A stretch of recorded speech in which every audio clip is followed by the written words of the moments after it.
추석날 온 가족이 모인 부엌에서 며느리 정희가 일부러 목소리를 높인다. 어머니는 이런 것도 못하세요? 이제 주방에서 발도 못 들이시겠네.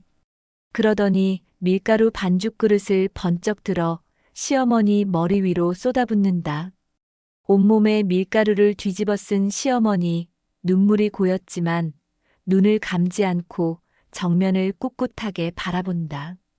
친척들 사이에서 누군가는 웃음을 터뜨리고 정희는 비웃으며 덧붙인다. 이제 요양원에서 지내세요. 여긴 저희 집이니까요. 내가 평생을 바쳐 일군 집 이제 여기서 내가 모욕을 당하는구나. 하지만 끝은 아직 아니다. 제발 구독과 좋아요는 무료이니 저와 이 이야기에 힘을 보태주세요. 그 작은 마음이 저를 살게 합니다. 추석 명절 이틀 전 경기도 외곽의 전원주택은 이른 새벽부터 분주하게 움직이기 시작했습니다. 아직 해가 뜨기 전인 새벽 5시, 부엌에서는 이미 불이 켜져 있었고 김말수는 앞치마를 두르고 송편 반죽을 준비하고 있었습니다. 78의 나이에도 말순의 손놀림은 여전히 능숙했죠. 쌀가루를 체에 거르고 뜨거운 물을 조금씩 부으며 반죽의 농도를 맞춰가는 모습은 수십 년간 명절을 준비해온 사람만이 가질 수 있는 노련함이었습니다. 말수는 반죽을 치대며 작은 한숨을 내쉬었습니다. 올해도 어김없이 돌아온 명절이었죠. 남편을 떠나보낸 지 10년이 넘었지만 명절 준비만큼은 한 번도 거르지 않았습니다. 아들 민수와 며느리 정희, 그리고 손주를 위해서라도 전통을 지켜야 한다는 생각이었습니다. 하지만 요즘 들어 말수는 점점 더 지쳐가고 있었습니다. 단순히 나이 때문만은 아니었죠. 7시가 되자 며느리 정희가 부엌으로 들어왔습니다. 45의 정희는 잠옷 차림으로 머리를 대충 묶은 채였습니다. 화장기 없는 얼굴에는 피곤함이 역력했죠. 어머니, 벌써 시작하셨어요? 정희의 목소리에는 감사함보다는 귀찮음이 묻어났습니다. 말수는 고개를 들어 며느리를 바라보며 미소를 지었습니다. 일찍 시작해야 손님들 오시기 전에 다 준비할 수 있지. 정희야, 전 부치는 거 좀 도와줄 수 있겠니? 정희는 속으로 작은 한숨을 쉬며 싱크대로 다가갔습니다. 설거지통에 쌓인 그릇들이 보였죠. 이미 시어머니가 혼자 여러 가지를 준비한 흔적이었습니다. 정희는 억지로 미소를 지으며 앞치마를 걸쳤습니다. 네, 알겠어요. 뭐부터 할까요? 두 사람은 나란히 서서 명절 음식을 준비하기 시작했습니다. 겉으로 보기에는 화목한 시어머니와 며느리의 모습이었지만 부엌 안의 공기는 묘하게 무거웠습니다. 정희는 부추전을 부치며 속으로 생각했습니다. 왜 매번 이런 고생을 해야 하는지, 왜 시어머니는 명절마다 이렇게 큰 상을 차려야 하는지 이해할 수 없었습니다. 요즘은 간편하게 음식을 주문할 수도 있고 명절을 간소하게 보내는 집도 많은데 말이죠. 말수는 며느리의 표정을 보며 무언가를 느꼈습니다. 하지만 아무 말도 하지 않았죠. 대신 송편소를 만들며 옛날 이야기를 꺼냈습니다. 내가 처음 시집 왔을 때는 말이야, 명절이면 20가지가 넘는 음식을 준비했단다. 그때는 시누이들도 많았고 친척들도 모두 모였거든. 정희는 대꾸 없이 계속 전을 뒤집었습니다. 말순의 이야기는 귀에 들어오지 않았죠. 그저 빨리 이 시간이 지나가기만을 바랄 뿐이었습니다. 시간이 흐르자 부엌은 점점 더 분주해졌습니다. 전을 부치는 냄새, 나물을 무치는 소리, 냄비에서 끓는 국물 소리가 뒤섞였죠. 말수는 쉬지 않고 움직였습니다. 무릎이 쑤시고 허리가 아팠지만 내색하지 않았습니다. 정희는 시어머니의 그런 모습을 보며 오히려 더 답답함을 느꼈습니다. 왜 저렇게까지 해야 하는지, 누가 알아주기나 할지 의문이었죠. 아침 8시 아들 민수가 부엌으로 들어왔습니다. 40대 후반의 민수는 회사에서 중간 관리직을 맡고 있었습니다. 평소에는 바빠서 집안일에 별로 관심을 두지 않았죠.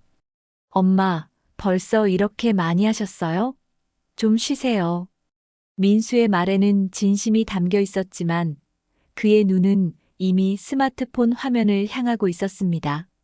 말수는 아들을 보며 웃었습니다. 괜찮아. 이게 내일이잖니. 너희들이 맛있게 먹어주면 되는 거지. 정희는 그 말을 듣고 속으로 비웃었습니다. 내 일이라니 시대가 변했는데도 여전히 구시대적인 생각을 하고 계시는구나 싶었죠. 하지만 겉으로는 아무렇지 않은 척했습니다. 점심때가 되자 식탁 위에는 이미 여러 가지 음식들이 놓여 있었습니다. 송편, 각종전, 나물, 갈비찜까지 말수는 거의 혼자 힘으로 준비를 끝냈습니다.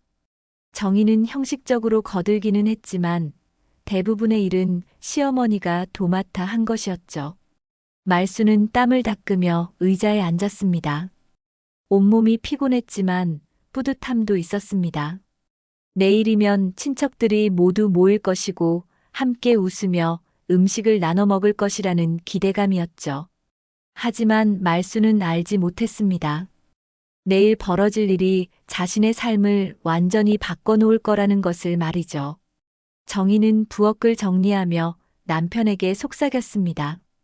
여보, 어머니 이제 나이도 많으신데 명절마다 이렇게 고생하시는 거 보기 힘들지 않아요? 차라리 요양원이라도 알아보는 게 어떨까요? 민수는 아내의 말에 난처한 표정을 지었습니다. 어머니를 요양원에 보낸다는 것은 생각해 본 적이 없었거든요. 하지만 아내의 불만이 쌓여가는 것도 알고 있었습니다. 말수는 그들의 대화를 듣지 못했습니다. 하지만 무언가 불편한 기운은 느낄 수 있었죠. 며느리의 눈빛, 아들의 망설임, 모든 것이 예전과 달랐습니다. 말수는 자신의 방으로 돌아가 낡은 서랍을 열었습니다. 그 안에는 오래된 상자가 하나 있었죠. 남편이 남긴 것들이 담긴 상자였습니다. 말수는 그 상자를 바라보며 깊은 생각에 잠겼습니다. 내일은 추석이었습니다. 온 가족이 모이는 날이었죠. 말수는 그날을 기다리며 눈을 감았습니다. 하지만 가슴 한편에는 알 수 없는 불안감이 자리 잡고 있었습니다. 추석 당일 전원주택은 아침부터 손님들로 북적였습니다. 민수의 형제들과 친척들이 하나둘씩 도착하기 시작했죠. 말수는 새벽같이 일어나 마지막 준비를 마쳤습니다. 차례상을 정성스럽게 차리고 손님 맞이 음식들을 다시 한번 점검했습니다.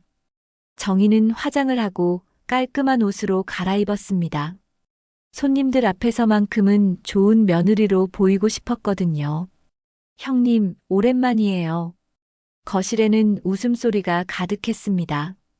민수의 형 민철과 그의 아내, 여동생 민정과 그녀의 남편까지 모두 모였죠. 아이들도 여럿 있었습니다. 말수는 손님들에게 인사를 건네며 음료수와 과일을 내왔습니다. 정희는 말순 옆에서 미소를 지으며 함께 손님을 맞이했습니다. 차례를 지내는 시간이 되었습니다. 온 가족이 상 앞에 모여 절을 올렸죠. 말수는 남편의 사진을 바라보며 마음속으로 기도했습니다. 가족이 건강하고 화목하기를, 그리고 자신이 이 가족을 잘 지켜낼 수 있기를 바랐습니다. 하지만 말수는 알지 못했습니다. 오늘이 자신의 인생에서 가장 굴욕적인 날이 될 거라는 것을 말이죠. 차례가 끝나고 식사 시간이 되었습니다. 넓은 식탁에는 말순이 정성껏 준비한 음식들이 가득했습니다. 모두들 자리에 앉아 음식을 먹기 시작했죠. 칭찬이 이어졌습니다. 어머니, 송편이 정말 맛있어요. 역시 어머니 손맛은 따라갈 수가 없네요. 말수는 그 말들을 듣며 흐뭇하게 웃었습니다. 하지만 정희의 표정은 점점 굳어져 갔습니다. 모든 칭찬이 시어머니에게만 향하고 있었거든요. 자신도 분명 도왔는데 아무도 그것을 알아주지 않았습니다. 정희는 속으로 분노가 치밀어 올랐습니다. 식사가 어느 정도 진행되었을 때였습니다. 말수는 부엌으로 가서 밀가루 반죽을 더 가져왔습니다. 추가로 전을 부치려는 것이었죠. 큰 그릇에 담긴 반죽을 들고 식탁 쪽으로 걸어오는데 정희가 갑자기 일어섰습니다. 어머니, 정희의 목소리가 거실 전체에 울려 퍼졌습니다. 모두의 시선이 정희에게 쏠렸죠. 말수는 놀라서 정희를 바라봤습니다. 왜 그러니, 정희야? 정희는 시어머니에게 성큼성큼 다가갔습니다. 얼굴에는 비웃음이 가득했습니다. 어머니는 이런 것도 제대로 못하세요? 반죽이 이게 뭐예요? 정희는 말순이 들고 있던 밀가루 반죽 그릇을 낚아챘습니다. 말순은 당황해서 그릇을 놓지 못했죠. 정희는 힘껏 그릇을 잡아당기며 소리쳤습니다. 이런 걸 손님들한테 내놓으려고 하셨어요? 그 순간 정희는 그릇을 번쩍 들어 올렸습니다. 그리고 망설임 없이 시어머니의 머리 위로 쏟아부었습니다. 하얀 밀가루가 말순의 머리와 얼굴, 어깨를 덮었습니다. 말순은 눈을 감을 틈도 없었죠. 밀가루가 눈꺼풀 위로, 코 위로, 입술 위로 떨어졌습니다. 거실이 순간 정적에 휩싸였습니다. 아무도 믿을 수 없다는 표정이었죠. 하지만 곧 누군가 웃음을 터뜨렸습니다. 민철의 아내였습니다. 그녀는 손으로 입을 가리며 웃었죠. 그 웃음이 전염되듯 다른 사람들도 하나둘씩 웃기 시작했습니다. 아이들은 배를 잡고 깔깔거렸습니다. 어머, 할머니 귀신 같아요. 완전 밀가루 유령이네. 말수는 움직이지 못했습니다. 온몸이 굳은 것처럼 그 자리에 서 있었죠.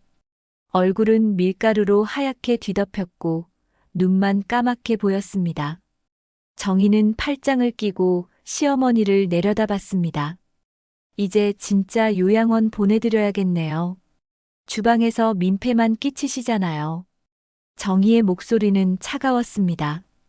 민수는 당황해서 아내를 말렸습니다. 여보, 그게 무슨 짓이야. 하지만 정희는 남편의 말을 무시했습니다. 오히려 더 큰 소리로 말했죠. 당신도 알잖아요. 어머니가 요즘 얼마나 실수가 많으신지. 이제 나이도 있으시고 혼자서는 힘드시다고요. 친척들은 서로 눈치를 보며 속삭였습니다. 누군가는 민망해했고 누군가는 구경하듯 지켜봤죠. 말수는 여전히 그 자리에 서 있었습니다. 밀가루가 눈썹에, 속눈썹에 하얗게 쌓여 있었습니다. 입술을 꾹 다물고 아무 말도 하지 않았죠. 민정이 일어나 어머니에게 다가갔습니다. 엄마, 괜찮으세요? 하지만 말수는 대답하지 않았습니다. 그저 천천히 고개를 돌려 며느리를 바라봤을 뿐이었죠.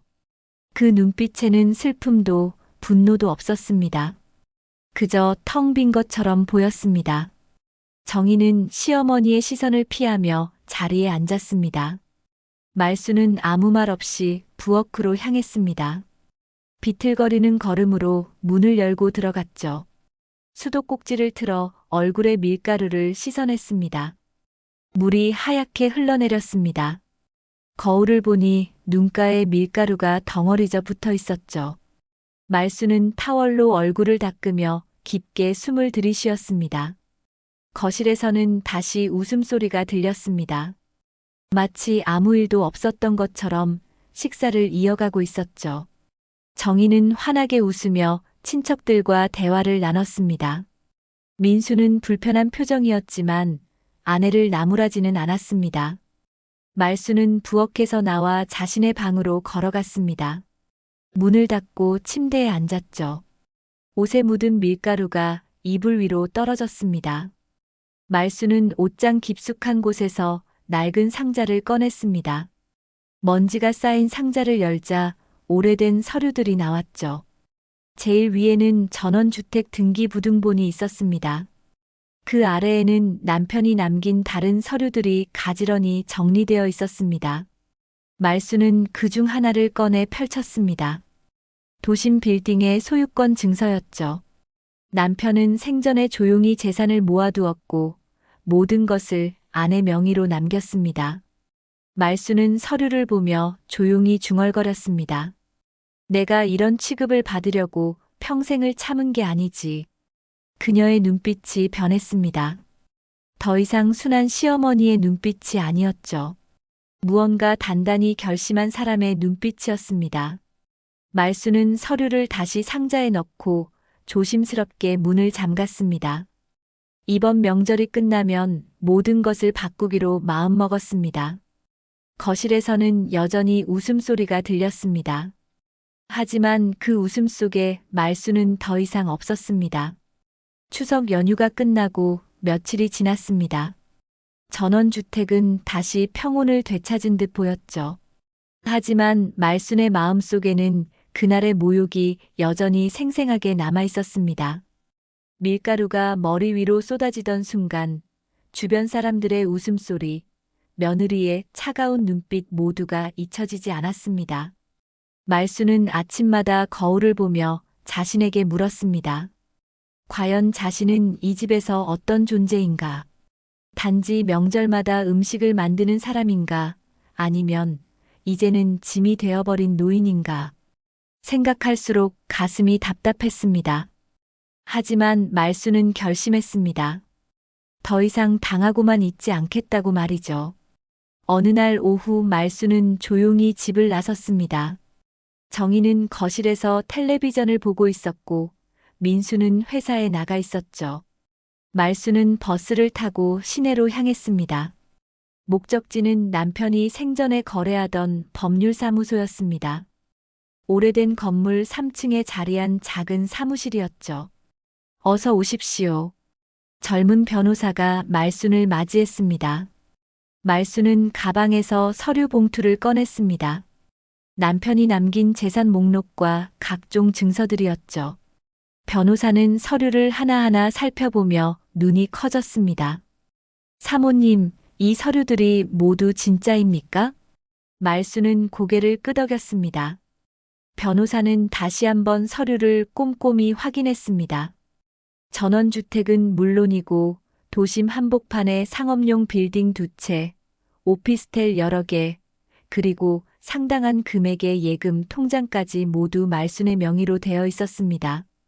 남편이 평생 모은 겁니다. 저는 그저 이 집에서 살면서 자식들을 돌보는 게 제 역할인 줄만 알았죠. 말순의 목소리는 잔잔했지만 그 안에는 깊은 슬픔이 배어 있었습니다. 변호사는 서류를 정리하며 말했습니다. 사모님, 이 정도 재산이면 웬만한 중견기업 못지 않습니다. 제가 정확히 감정평가를 해드리겠습니다. 며칠 후 변호사로부터 연락이 왔습니다.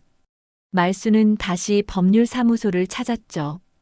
변호사는 두꺼운 파일을 내밀었습니다. 사모님, 총 재산 가치가 300억 원이 넘습니다. 말수는 숨이 멎는 듯 했습니다. 남편이 그렇게 많은 재산을 남겼다는 것을 처음 알았죠. 변호사는 계속 설명했습니다. 특히 도심의 두 빌딩은 현재 시세가 매우 높습니다. 임대 수익도 상당하고요. 사모님께서 원하신다면 언제든 현금화가 가능합니다. 말수는 서류를 바라보며 깊은 생각에 잠겼습니다.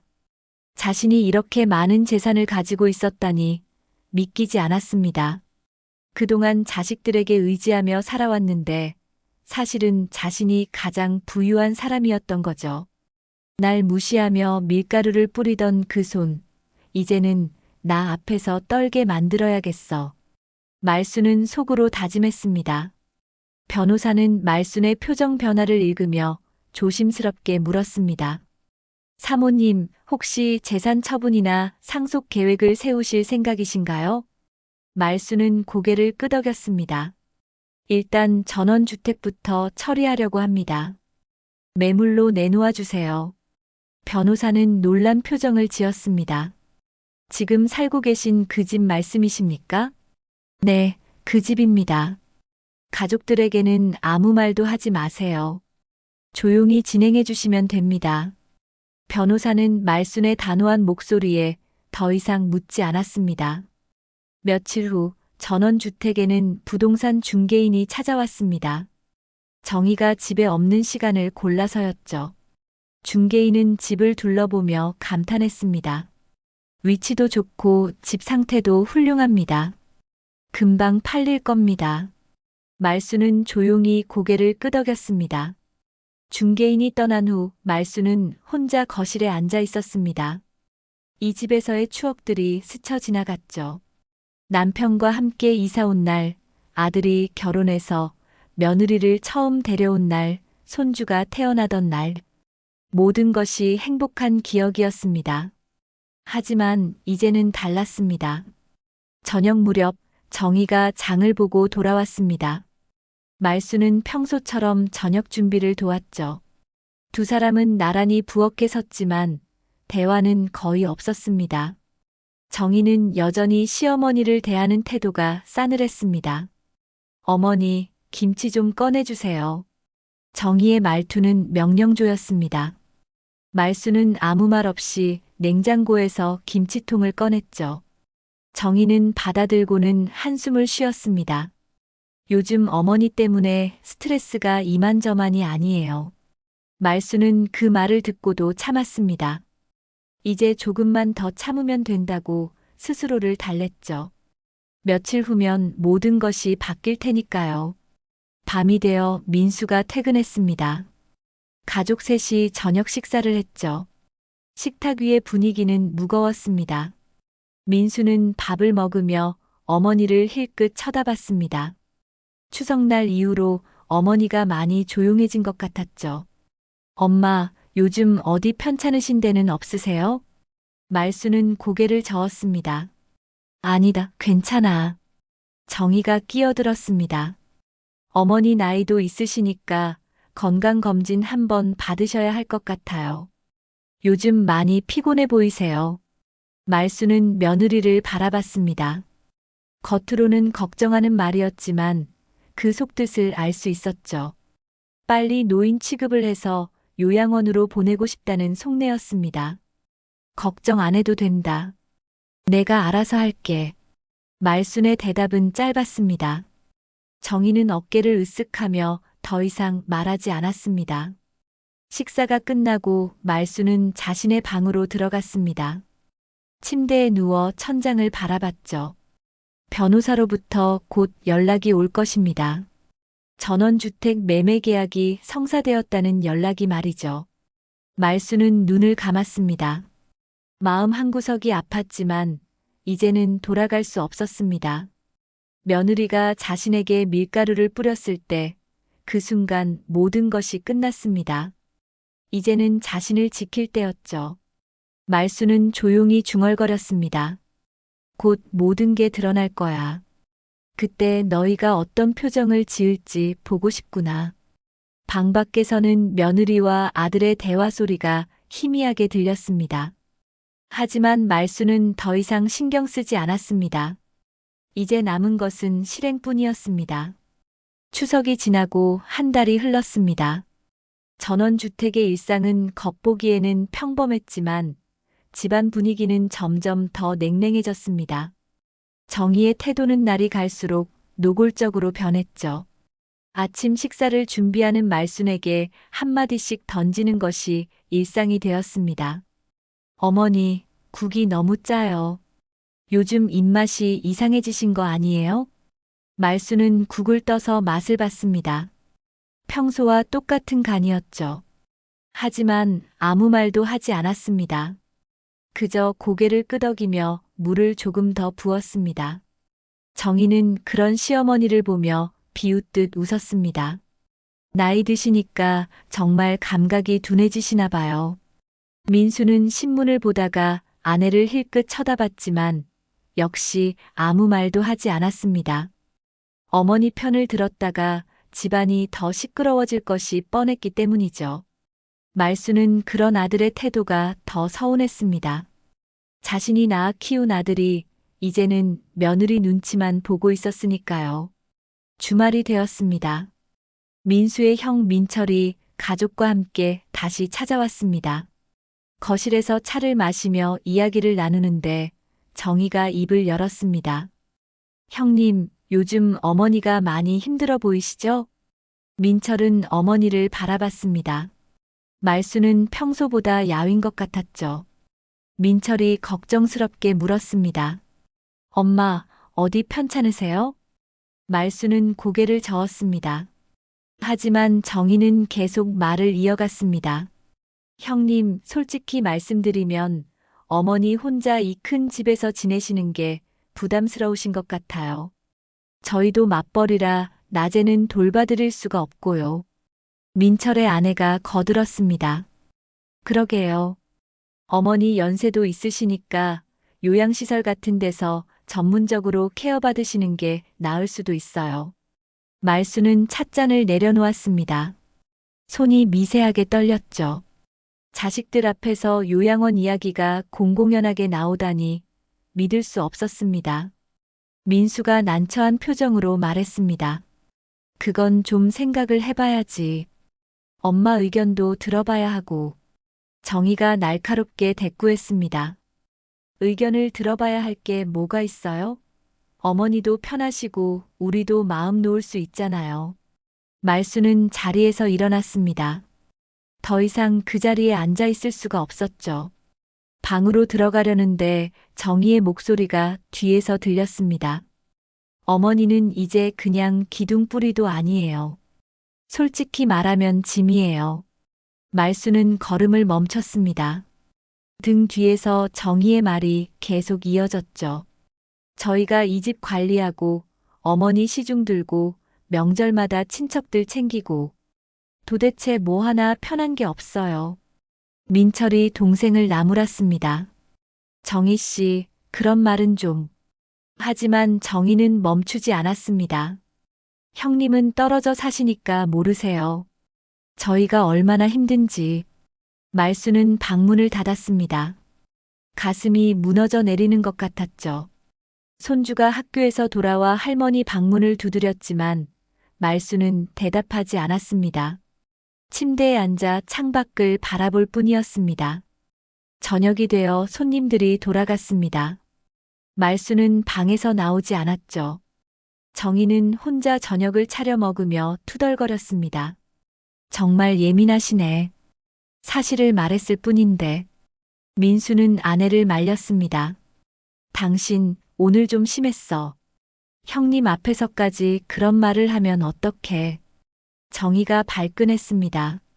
내가 뭘 잘못했어요? 당신도 속으로는 다 알면서. 어머니 모시는 게 얼마나 힘든지. 두 사람의 목소리가 점점 커졌습니다. 말수는 방 안에서 그 소리를 들으며 눈물을 흘렸습니다. 자신이 이 집에서 짐이 되어버렸다는 사실이 너무나 슬펐죠. 며칠 후 변호사로부터 전화가 왔습니다. 말수는 조용히 집을 나와 법률사무소로 향했습니다. 변호사는 웃으며 서류를 건넸죠. 사모님, 전원주택이 매매되었습니다. 시세보다 높은 가격에 팔렸어요. 말수는 서류를 받아들었습니다. 계약금이 이미 입금되었고 잔금은 한 달 후에 치르기로 되어 있었습니다. 변호사가 덧붙였습니다. 구매자가 급하게 원해서 빠른 이전을 원합니다. 한 달 안에 집을 비워주셔야 해요. 말수는 고개를 끄덕였습니다. 예상했던 일이었죠. 변호사는 다른 서류들도 꺼냈습니다. 사모님 명의의 다른 부동산들도 정리하시겠습니까? 말수는 잠시 생각하다가 말했습니다. 아니요, 그건 그대로 두세요. 다만 전원주택 매매건은 철저히 비밀로 해주세요. 변호사는 알겠다며 고개를 숙였습니다. 말수는 사무실을 나와 거리를 걸었습니다. 마음이 복잡했죠. 자신이 살던 집을 팔아버렸다는 사실이 실감나지 않았습니다. 하지만 이제는 돌아갈 수 없었습니다. 집으로 돌아오니 정희가 거실에서 전화 통화를 하고 있었습니다. 말순을 보자 정희는 전화를 끊었죠. 어머니, 어디 다녀오세요? 말순은 대답 없이 방으로 들어갔습니다. 정희는 의아한 표정을 지었지만 곧 관심을 끊었습니다. 말수는 방문을 잠그고 서류를 꺼냈습니다. 한 달 후면 이 집의 주인이 바뀝니다. 그때가 되면 모든 진실이 드러나겠죠. 밤이 깊어갔습니다. 말수는 잠들지 못하고 누워 있었습니다. 복도에서 며느리와 아들의 목소리가 들렸죠. 여보, 사실 내가 생각한 게 있어. 정희의 목소리였습니다. 민수가 물었습니다. 뭔데? 이 집 명의를 우리한테로 돌리는 거 어째? 어머니 나이도 있으시고 나중에 상속 문제로 복잡해지기 전에 미리 정리하는 게 낫잖아. 말수는 숨을 죽였습니다. 드디어 본색을 드러내는구나 싶었죠. 민수가 망설이며 말했습니다. 그건 좀 그렇잖아. 엄마 살아계시는데. 정희가 설득했습니다. 살아계시니까 미리 하는 거잖아요. 어머니도 안정적으로 노후를 보내실 수 있고 우리도 확실하게 보장받는 거죠. 두 사람의 대화는 계속 이어졌습니다. 말수는 이불을 머리까지 덮었었습니다. 이제 정말 끝이구나 싶었죠. 자식마저 자신을 내치려 한다는 사실에 가슴이 찢어지는 것 같았습니다. 하지만 동시에 다른 감정도 솟아올랐습니다. 분노였죠. 자신을 이렇게까지 무시하고 내칠 수 있다니 용서할 수 없었습니다. 말수는 이를 악물었습니다. 한 달만 더 참으면 됩니다. 그때가 되면 모든 것이 뒤집힐 테니까요. 일주일 후 민수는 드디어 어머니에게 말을 꺼냈습니다. 저녁 식사가 끝나고 거실에 셋이 앉아 있을 때였죠. 민수는 몇 번이나 말문을 열었다가 닫았습니다. 정희가 옆에서 팔꿈치로 남편을 찔렀습니다. 빨리 말하라는 신호였죠. 엄마, 할 말이 있어요. 말수는 텔레비전에서 시선을 거두고 아들을 바라봤습니다. 민수의 얼굴에는 땀이 맺혀 있었죠. 그는 목을 가다듬으며 힘겹게 말을 이어갔습니다. 엄마도 아시다시피 요즘 경제 사정이 좋지 않잖아요. 회사도 불안정하고. 말수는 아무 말 없이 아들을 지켜봤습니다. 민수는 아내를 힐끗 쳐다본 후 계속했습니다. 그래서 말인데 이 집 명의를 저희 쪽으로 좀 넘겨주시면 어떨까 해서요. 말순의 얼굴에는 아무런 표정 변화가 없었습니다. 마치 예상했다는 듯 조용히 앉아 있었죠. 민수는 당황하며 말을 덧붙였습니다. 물론 엄마는 계속 여기서 편히 지내시면 돼요. 단지 명의만 바꾸는 거예요. 그래야 나중에 상속세 문제도 없고. 정희가 끼어들었습니다. 어머니, 저희가 잘 모실게요. 집 명의만 우리한테 넘겨주시면 어머니도 마음 편하게 사실 수 있잖아요. 말수는 여전히 침묵했습니다. 그 침묵이 길어지자 민수는 더 초조해졌죠. 엄마, 말씀 좀 해주세요. 말순이 드디어 입을 열었습니다. 그래서 나보고 어떻게 하라는 거니? 목소리는 차분했지만 그 안에는 말할 수 없는 슬픔이 담겨 있었습니다. 정희가 성급하게 대답했습니다. 어머니, 내일 등기소 가서 서류만 작성하시면 돼요. 간단해요. 말수는 며느리를 바라봤습니다. 정희의 눈에는 욕심이 가득했죠. 말수는 천천히 고개를 끄덕였습니다. 알겠다. 생각 좀 해보마. 정희는 불만스러운 표정을 지었지만 일단은 물러섰습니다. 말수는 자리에서 일어나 방으로 들어갔죠. 문을 닫는 순간 다리에 힘이 풀렸습니다. 침대에 주저앉아 손으로 얼굴을 감쌌습니다. 이제는 내 자식마저 나를 내치려는구나. 그동안 얼마나 많은 것을 해주었는데 결국 이런 취급을 받다니. 말수는 눈물을 흘렸습니다. 하지만 오래 울지는 않았죠. 대신 옷장에서 가방을 꺼냈습니다. 말수는 조용히 짐을 싸기 시작했습니다. 옷가지 몇 벌, 세면도구, 그리고 가장 중요한 서류들을 챙겼죠. 모든 준비를 마치고 나니 밤 11시가 넘어 있었습니다. 복도는 조용했습니다. 민수와 정희는 이미 잠든 것 같았죠. 말수는 가방을 들고 방문을 열었습니다. 복도를 조심스럽게 걸어 현관으로 향했습니다. 신발을 신고 문손잡이를 잡는 순간 뒤에서 목소리가 들렸습니다. 할머니, 손주였습니다. 잠옷 차림으로 복도에 서 있었죠. 말수는 손주를 바라보며 손가락을 입에 갖다 댔습니다. 조용히 하라는 신호였습니다. 손주는 이해한다는 듯 고개를 끄덕였죠. 말수는 마지막으로 집 안을 둘러봤습니다. 이 집에서의 모든 기억들이 스쳐 지나갔습니다. 기쁨도 있었고 슬픔도 있었죠. 하지만 이제는 떠날 때가 되었습니다. 말수는 조용히 문을 열고 밖으로 나갔습니다. 새벽 공기가 차가웠죠. 택시를 잡아타고 시내 호텔로 향했습니다. 체크인을 마치고 방에 들어가니 온몸의 긴장이 풀렸습니다. 말수는 침대에 앉아 핸드폰을 꺼냈습니다. 변호사에게 문자를 보냈죠. 모든 준비를 마쳤습니다. 계획대로 진행해 주세요. 다음 날 아침 전원주택은 발칵 뒤집혔습니다. 정희가 시어머니 방문을 두드렸지만 대답이 없었죠.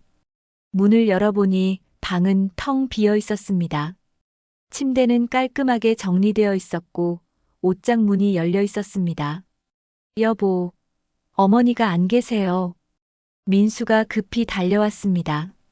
두 사람은 집 안을 뒤졌지만 말수는 어디에도 없었죠. 민수는 어머니에게 전화를 걸었습니다. 전화는 받지 않았습니다. 엄마 어디 가신 거야? 아침도 안 드시고. 정희는 불안한 표정을 지었습니다. 설마 어제 우리가 한 말 때문에? 민수는 아내를 노려봤습니다. 내가 뭘 했어? 좀 천천히 하자고 했잖아. 두 사람은 다투기 시작했습니다. 손주는 거실 구석에서 그 광경을 지켜봤죠. 할머니가 떠난 것을 알고 있었지만 아무에게도 말하지 않았습니다. 며칠이 지났습니다. 말수는 여전히 호텔에 머물고 있었죠.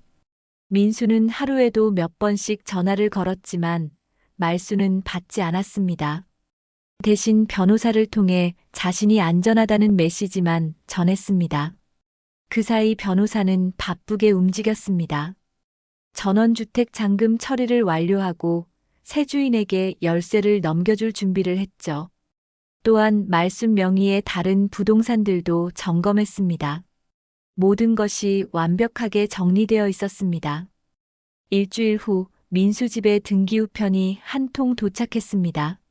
민수가 봉투를 뜯어보니 법원 문서였죠. 전원주택의 소유권이 이전되었다는 통지서였습니다. 민수는 눈이 휘둥그레졌습니다. 이게 무슨 소리야? 집이 팔렸다고?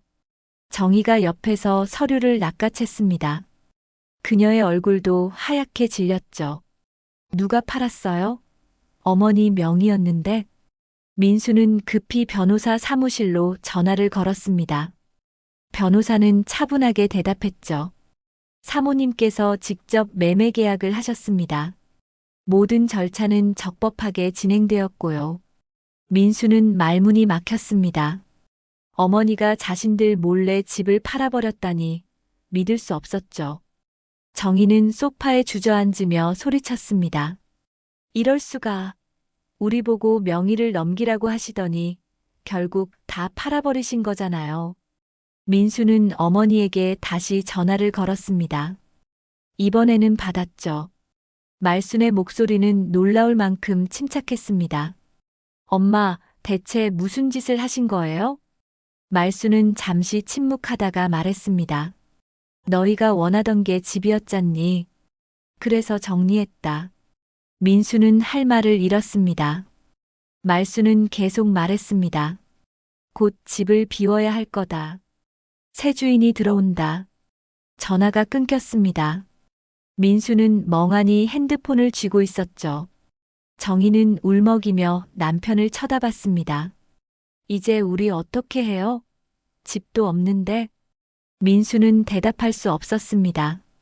모든 것이 순식간에 무너져 내렸습니다. 그들은 그제야 깨달았죠. 자신들이 얼마나 큰 실수를 했는지를 말이죠. 집을 잃었다는 충격에서 벗어나지 못한 채 민수와 정희는 급하게 이사 준비를 시작했습니다. 새 주인이 한 달 안에 입주한다는 통보를 받았기 때문이죠. 정희는 짐을 싸며 계속 투덜거렸습니다. 도대체 어머니가 왜 이러시는 거예요? 우리한테 한마디 상의도 없이. 민수는 대답하지 않았습니다. 어머니에게 집 명의를 넘기라고 했던 자신들의 말이 떠올랐기 때문이죠. 결국 어머니를 몰아붙인 건 자신들이었습니다. 하지만 이렇게까지 하실 줄은 몰랐죠.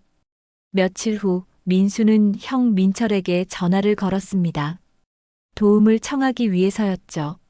민철은 동생의 사정을 듣고 한숨을 내쉬었습니다. 내가 뭐라고 했니? 엄마를 너무 몰아붙이지 말라고. 민수는 할 말이 없었습니다. 민철이 계속 말했습니다. 당분간 우리 집 빈방에 들어와 있어. 새 집 구할 때까지.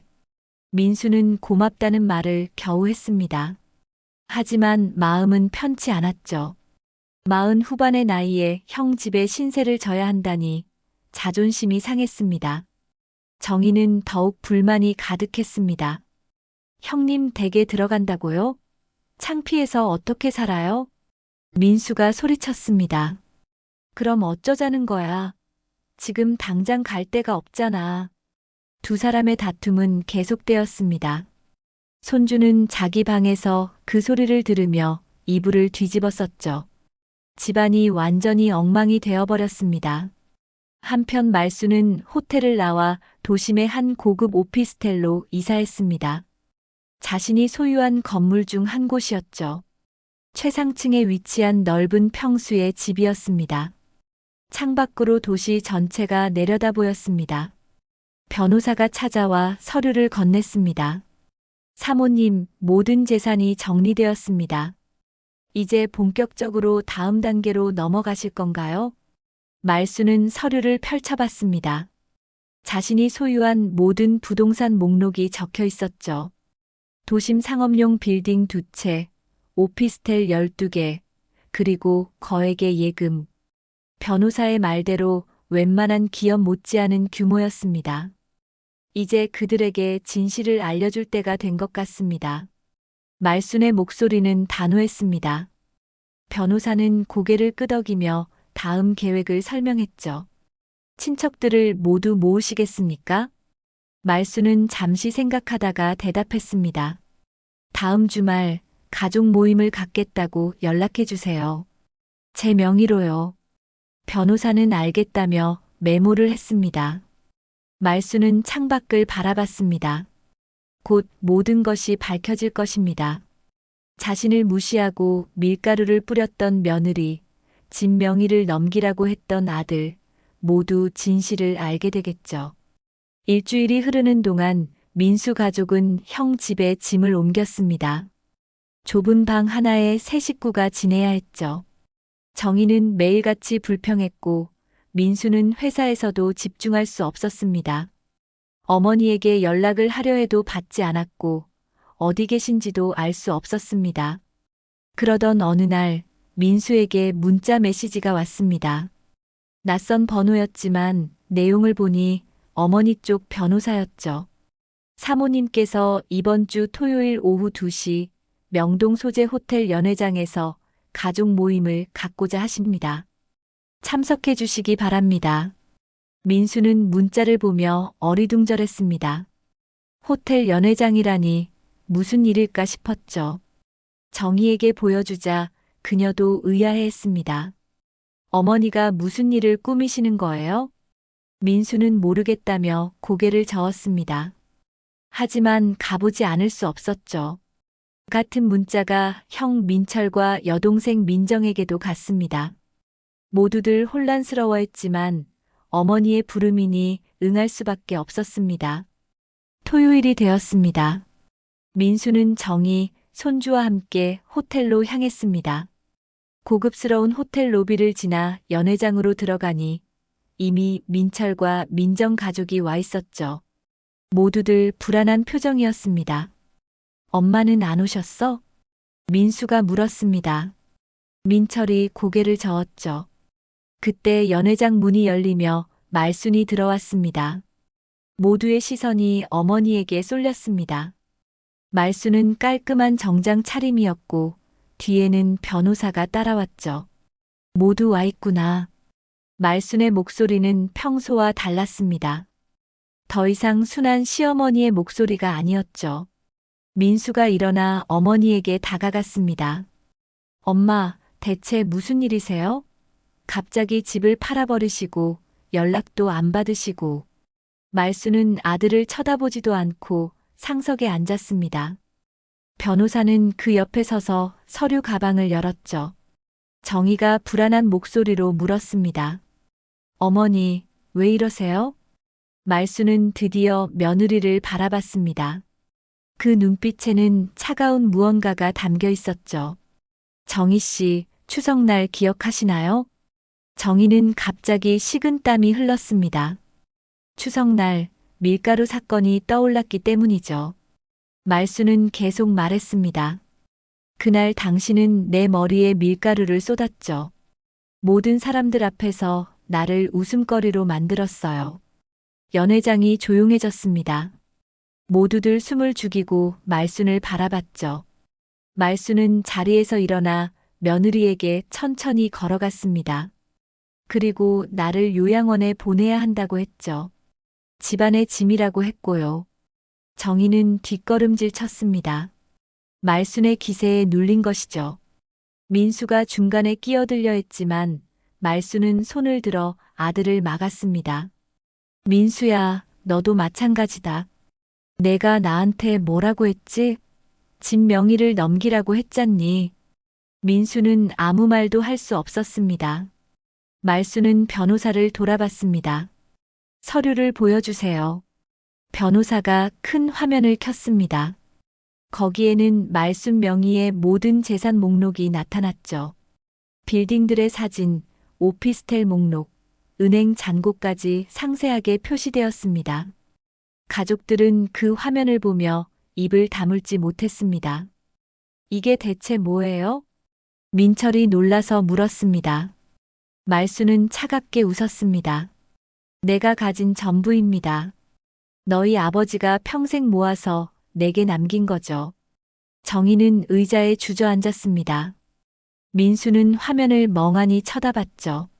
자신들이 모시던 어머니가 사실은 거대한 재산을 가진 부자였다니 믿을 수가 없었습니다. 말순은 모두를 둘러보며 말했습니다. 이제 진짜 이야기를 시작하겠습니다. 연회장의 공기가 무겁게 가라앉았습니다. 화면에 펼쳐진 재산 목록을 본 가족들은 말을 잃었죠. 말순은 천천히 자리로 돌아가 앉았습니다. 변호사가 레이저 포인터로 화면을 가리키며 설명을 시작했습니다. 여기 보시는 두 채의 빌딩은 강남과 종로에 위치해 있습니다. 현재 시세로 각각 150억 원 정도 됩니다. 민철은 입을 벌린 채 화면을 쳐다봤습니다. 민정은 남편의 팔을 꽉 잡았죠. 변호사는 계속 설명했습니다. 그리고 이 오피스텔들은 서울 전역에 분산되어 있으며 월 임대 수익만 해도 2천만 원이 넘습니다. 정희는 숨이 막히는 것 같았습니다. 자신이 무시하고 밀가루를 뿌렸던 시어머니가 이런 재산을 가지고 있었다니 현실이 믿기지 않았죠. 민수는 떨리는 목소리로 물었습니다. 엄마, 이게 정말 다 엄마 거예요? 말수는 고개를 끄덕였습니다. 너희 아버지가 생전에 사업을 했잖니. 겉으로는 작은 회사였지만 실제로는 부동산에 투자해서 꾸준히 재산을 모았어. 그리고 돌아가시기 전에 모든 걸 내 명의로 만들어 놓으셨지. 민철이 앞으로 나섰습니다. 그럼 왜 이제야 말씀하시는 거예요? 우리한테 한마디도 없이. 말수는 큰아들을 바라봤습니다. 눈빛이 차가웠죠. 말했으면 달라졌을까? 정희 씨가 나한테 밀가루를 안 뿌렸을까? 민수가 집 명의를 넘기라는 말을 안 했을까? 아무도 대답하지 못했습니다. 말수는 자리에서 일어나 창가로 걸어갔습니다. 서울 시내가 한눈에 내려다 보였죠. 난 그저 평범한 시어머니로 살고 싶었어. 자식들이 나를 사랑해서 모시는 거지. 돈 때문에 모시는 게 아니길 바랐지. 말순의 목소리가 떨렸습니다. 하지만 곧 단단해졌죠. 하지만 너희는 나를 짐으로 봤어. 요양원에 보내려고 했고 내 재산을 빼앗으려고 했지. 정의가 벌떡 일어났습니다. 어머니, 오해해요. 저희는 그냥. 말순이 손을 들어 말을 막았습니다. 오해가 아니야. 추석날 내가 한 짓을 어떻게 잊겠니? 온 가족이 보는 앞에서 날 조롱했잖아. 정희는 할 말을 잃었습니다. 그때의 일이 떠올랐죠. 시어머니의 머리 위로 밀가루를 쏟아붓던 순간 주변 사람들의 웃음소리, 모든 것이 생생했습니다. 정희는 무릎이 꺾이며 바닥에 주저앉았습니다. 어머니, 죄송해요. 제가 정말 잘못했어요. 눈물이 쏟아졌습니다. 하지만 말수는 며느리를 내려다볼 뿐 아무 말도 하지 않았죠. 민수도 어머니 앞으로 다가왔습니다. 엄마, 제가 잘못했습니다. 진명의 이야기는 제가 경솔했어요. 말수는 아들을 바라봤습니다. 자신이 낳아 기른 아들이었죠. 그 아들이 자신에게 집을 내놓으라고 했을 때의 배신감이 다시 밀려왔습니다. 민수야, 넌 내가 얼마나 실망했는지 알아? 내가 그런 말을 할 줄은 몰랐어. 민수는 고개를 떨구었습니다. 말수는 다시 자리로 돌아가 앉으며 변호사를 쳐다봤습니다. 변호사가 새로운 서류를 꺼냈죠. 이제부터 제가 사모님의 결정을 발표하겠습니다. 모두의 시선이 변호사에게 쏠렸습니다. 변호사는 서류를 펼치며 읽기 시작했죠. 김말순 사모님께서는 본인 명의의 모든 재산에 대해 새로운 처분 계획을 세우셨습니다. 정희는 숨을 죽였습니다. 민수는 주먹을 꽉 쥐었죠. 변호사가 계속 말했습니다. 전원주택은 이미 매각되었으며 그 수익금은 사모님의 개인 계좌로 입금되었습니다. 민철이 물었습니다. 그럼 나머지 재산은 어떻게 되는 건가요? 변호사는 말순을 쳐다봤습니다. 말순이 고개를 끄덕이자 변호사는 다시 서류를 들었죠. 사모님께서는 당분간 모든 재산을 본인 명의로 유지하실 예정입니다. 상속이나 증여 계획은 아직 정해지지 않았습니다. 정희의 얼굴이 창백해졌습니다. 민수는 입술을 깨물었죠. 말순이 일어서며 가족들을 둘러봤습니다. 너희가 원하던 집은 이미 팔렸어. 대신 내가 가진 건 이 빌딩들이야. 말순은 화면을 가리켰습니다. 거대한 빌딩들의 사진이 보였죠. 밀가루로 날 모욕했지? 그때 너희는 웃었어. 하지만 이제는 누가 웃을 차례일까? 말순의 목소리에는 분노가 담겨 있었습니다. 정희는 바닥에 무릎을 꿇고 울기 시작했죠. 어머니, 제발 용서해 주세요. 제가 정말 잘못했어요. 정희는 손을 비비며 애원했습니다. 민수도 어머니 앞에 무릎을 꿇었습니다. 엄마, 저희를 용서해 주세요. 다시는 그런 일 없을 거예요. 민철과 민정도 일어나 어머니 앞에 섰습니다. 민철이 조심스럽게 말했습니다. 엄마, 동생들이 잘못했어요. 하지만 한 번만 기회를 주세요. 말수는 자식들을 바라봤습니다. 눈물이 고였지만 흘리지 않았죠. 오랜 침묵이 흘렀습니다. 연회장 안은 숨소리만 들릴 정도로 조용했습니다. 용서는 할 수 있어. 말순의 말에 정희가 고개를 들었습니다. 희망이 보이는 것 같았죠. 하지만 말순은 계속 말했습니다. 하지만 내 옆에 설 자격은 너희가 증명해야 해. 이제부터는 내가 정한 규칙대로 살아야 할 거야. 민수가 물었습니다. 무슨 뜻이세요, 엄마? 말수는 변호사에게 고개를 끄덕였습니다. 변호사가 새 서류를 꺼냈죠. 사모님께서는 앞으로 가족 관계에 대한 새로운 원칙을 세우셨습니다. 이를 지키는 사람에게만 재산 상속을 고려하시겠다고 하셨습니다. 화면에 새로운 내용이 떴습니다. 5월 한 번 가족 모임, 명절 공동 준비, 상호 존중의 원칙 등이 나열되어 있었죠. 정희는 그것을 보며 고개를 끄덕였습니다. 지킬게요. 전부 다 지킬게요. 민수도 동의했습니다. 엄마, 저희가 바뀔게요. 기회를 주세요. 말수는 창밖을 바라봤습니다. 도시의 불빛이 반짝였죠. 오랜 고민 끝에 말수는 천천히 고개를 돌렸습니다. 지켜보겠다. 너희가 정말 변할 수 있는지. 정희는 바닥에 엎드려 절을 했습니다. 민수도 깊게 고개를 숙였죠. 말수는 그들을 내려다보며 복잡한 표정을 지었습니다. 용서는 했지만 상처는 쉽게 아물지 않을 것 같았습니다. 변호사가 서류를 정리하며 말했습니다. 오늘 회의는 여기까지입니다. 다음 모임은 한 달 후에 갖도록 하겠습니다. 가족들은 하나둘씩 자리에서 일어났습니다.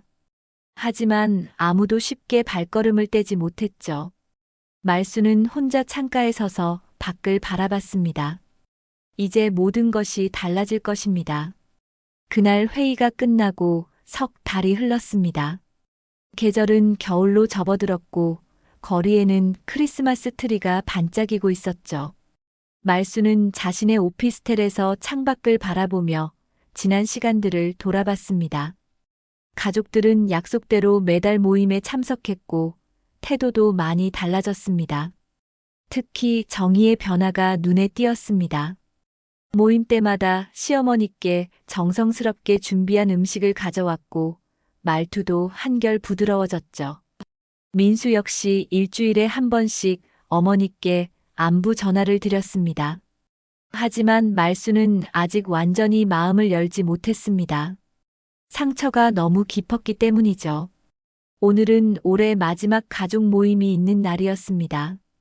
말수는 이번에는 자신의 오피스텔로 가족들을 초대했죠.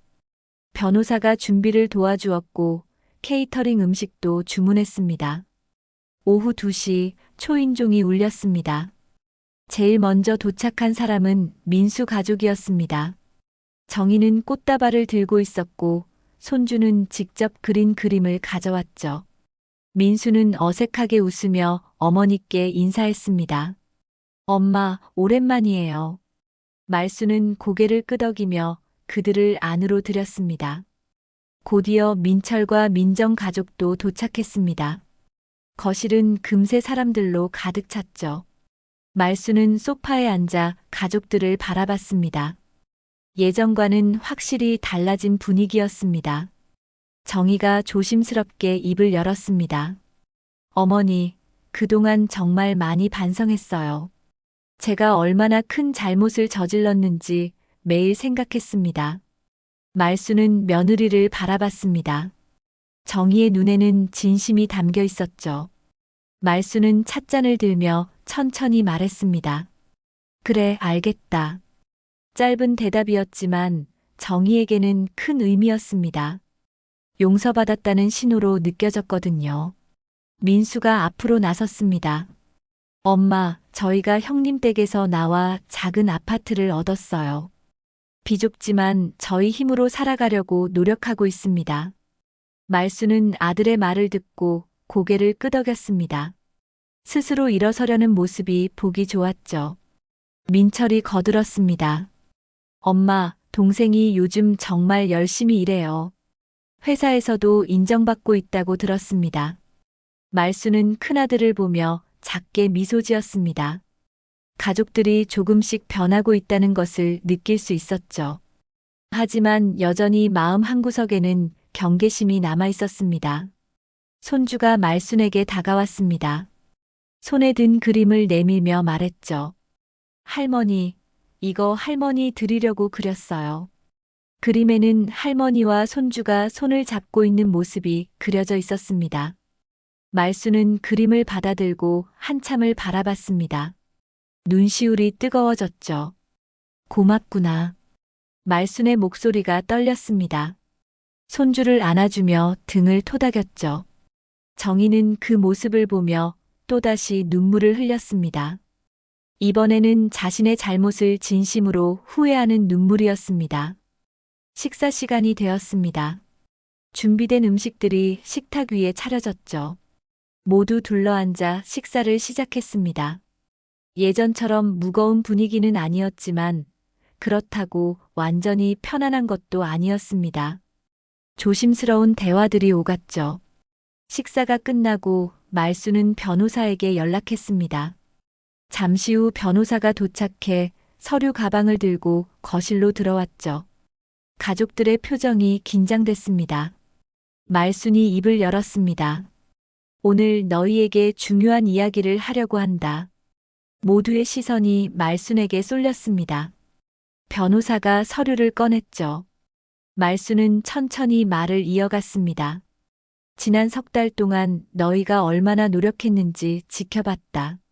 정희 씨도 많이 달라졌고 민수도 책임감 있게 행동하더구나. 정희와 민수는 숨을 죽였습니다. 말순이 계속 말했죠. 그래서 결정했다. 내 재산 중 일부를 너희에게 나눠주겠다. 가족들은 놀라서 서로를 쳐다봤습니다. 변호사가 서류를 펼쳤습니다. 사모님께서는 오피스텔 4채를 민수 씨 명의로, 2채를 민철 씨, 2채를 민정 씨 명의로 증여하기로 결정하셨습니다. 민수는 믿을 수 없다는 표정을 지었습니다. 엄마, 정말요? 말수는 고개를 끄덕였습니다. 하지만 조건이 있다. 이 재산은 팔거나 담보로 잡을 수 없다. 오직 임대 수익만 받을 수 있어. 그리고 매달 한 번씩 나를 찾아와야 한다. 민수는 고개를 끄덕이며 대답했습니다. 당연하죠, 엄마. 꼭 그렇게 할게요. 정희가 일어나 시어머니 앞에 무릎을 꿇었습니다. 어머니, 정말 감사합니다. 평생 은혜를 잊지 않겠습니다. 말수는 며느리를 일으켜 세웠습니다. 일어나라. 이제 그만 무릎 꿇지 마. 정희는 일어나며 눈물을 닦았습니다. 말수는 모든 자식들을 바라보며 말했죠. 하지만 명심해라. 나머지 재산은 여전히 내 것이다. 너희가 계속 나를 존중하고 가족으로서 책임을 다할 때만 더 나눠줄 것이다. 민철이 고개를 숙였습니다. 엄마, 저희가 잘못했습니다. 앞으로는 제대로 모시겠습니다. 말수는 창밖을 바라봤습니다. 눈이 내리기 시작했죠. 하얀 눈송이들이 창문에 부딪혔습니다. 마치 추석날 자신의 머리 위로 쏟아졌던 밀가루처럼 말이죠. 하지만 이제는 달랐습니다. 밀가루를 뒤집어 쓰고도 참았던 그날을 잊지 않는다. 하지만 용서는 하겠다. 말순의 목소리는 단호하면서도 따뜻했습니다. 정희는 다시 고개를 숙였죠.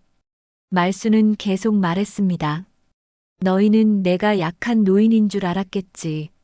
하지만 난 스스로를 지킬 힘이 있었다. 그 힘으로 너희에게 교훈을 주고 싶었다. 가족들은 모두 고개를 숙인 채 듣고 있었습니다. 말순이 자리에서 일어났죠. 이제부터 우리는 새로운 가족으로 시작한다. 과거는 잊지 않되 미래를 함께 만들어가자. 민수가 일어나 어머니를 껴안았습니다. 엄마, 사랑해요. 말수는 아들의 등을 토닥이며 눈물을 흘렸습니다. 이번에는 슬픔의 눈물이 아니었죠. 새로운 시작에 대한 눈물이었습니다. 다른 가족들도 하나둘씩 일어나 말순을 안았습니다. 창밖에는 눈이 계속 내렸습니다.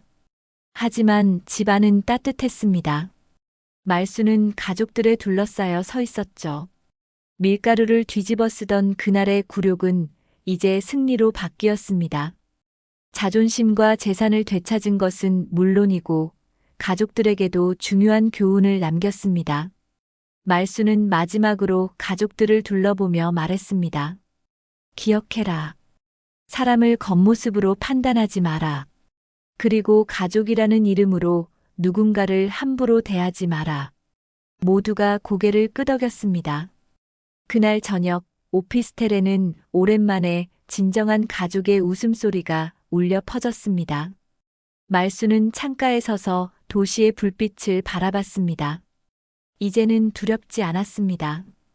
자신의 자리를 되찾았고 존중받는 어른이 되었으니까요. 밀가루 사건은 끝났습니다. 하지만 그것이 남긴 교훈은 영원히 가족들의 마음속에 남을 것입니다. 끝까지 시청해 주셔서 감사합니다. 여러분의 구독과 좋아요는 큰 힘이 됩니다. 다음 이야기에서도 잊지 못할 감정을 전해드리겠습니다.